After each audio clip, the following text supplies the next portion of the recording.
दोस्तों, इकरा हसन ने सीएम योगी के बुलडोजर एक्शन के खिलाफ अब शुरू कर दी है अपनी आवाज़ बुलंद। अब आगे क्या करेंगी बता दिया अपना प्लान। कैराना सांसद इकरा हसन का सीएम योगी के खिलाफ ऐलान। कानून के नाम पर जब बुलडोजर का दिखाया जाएगा ध्वंस, वह अपने अधिकार से रोकने का करेंगे प्रयास। इकरा ने बुलडोजर पर दिल की बात बताई। कहने वाले तो अब कह रहे हैं इकरा तो सरकार की उतार देंगी खुमारी। कैराना से सपा सांसद इकरा हसन हमेशा चुनौती से लड़ती हैं।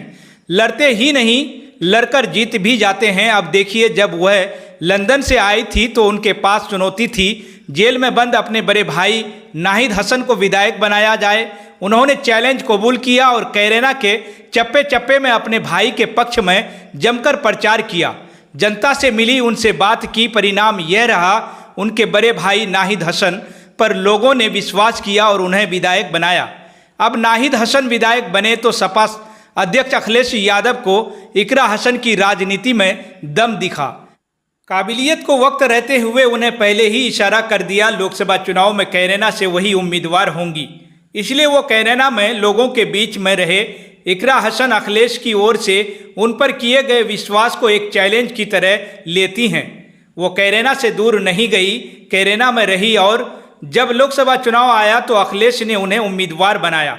इकरा हसन उम्मीदवार तो बन गई, लेकिन उनके सामने चुनौती रही कैराना के उस कद्दावर नेता को हराना है जो पहले से भारतीय जनता पार्टी से लगातार 2 बार कैराना के सांसद रहे। एक बार चैलेंज था, इकरा हसन ने इसे चैलेंज की तरह लिया और मुस्लिमों की 30% आबादी वाले कैराना में 70% हिंदुओं का दिल जीत लिया। इकरा हसन खुद को सांसद बनाने वाली चुनौती जीतने में कामयाब हुई। अब इकरा हसन ने खुद से पहल करते हुए एक और चुनौती को जीतने का प्रण लिया। वो चुनौती है मुख्यमंत्री योगी आदित्यनाथ का बुलडोजर एक्शन। इकरा हसन सीएम योगी के बुलडोजर एक्शन के खिलाफ अब क्या करेंगी, उन्होंने अपने प्लान का ऐलान कर दिया। सीएम योगी के बुलडोजर एक्शन का जवाब इकरा हसन किस तरह से देंगी, उसके लिए इकरा हसन के पास रोड मैप तैयार है। इकरा हसन कहती हैं योगी सरकार का जो रवैया रहा है और जिस तरह से यूपी की सरकार की बात करें, लगातार कई जगहों पर आज संवैधानिक तरीके से पहले भी उन्होंने बुलडोजर चलाए हैं और अब भी वह अपना वही बर्ताव अपना रखा है, तो इसको बदलने के लिए क्यों वहाँ पर नहीं है। और हम अब संसद में बोल सकते हैं, जैसे मौका आएगा इन चीज़ों पर बोलने का हम जरूर बोलेंगे। वैसे सपा पहले इन चीज़ों के खिलाफ है। आपको बता दें कि इकरा हसन मुजफ्फरनगर के प्रभावशाली हसन परिवार से ताल्लुक़ रखती हैं। उनके दादा, पिता और मां सांसद रह चुके हैं, जबकि बड़े भाई नाहिद हसन लगातार 3 बार विधायक रहे। इकरा अपनी हाजत जवाब और प्रेजेंस ऑफ माइंड के लिए जानी जाती है। 2016 में इकरा हसन जब 20 साल की थी तब उन्होंने शामली से जिला पंचायत सदस्य का चुनाव लड़ा था। हालांकि वो 5000 वोट से हार गई थी।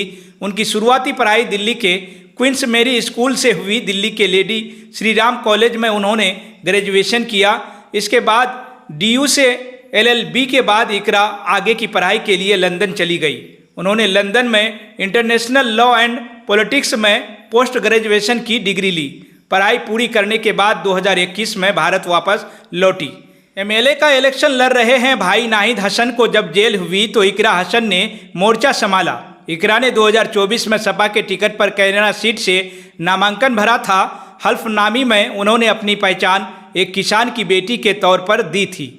आपकी क्या राय है, इसको लेकर के आप क्या सोचते हैं? आप अपनी राय कमेंट बॉक्स में ज़रूर बताएं। वीडियो को लाइक करें, ज़्यादा से ज़्यादा शेयर करें। अगर आप हमारे चैनल यानी KNE न्यूज़ को अगर सब्सक्राइब नहीं किए हैं तो सब्सक्राइब भी कर लें।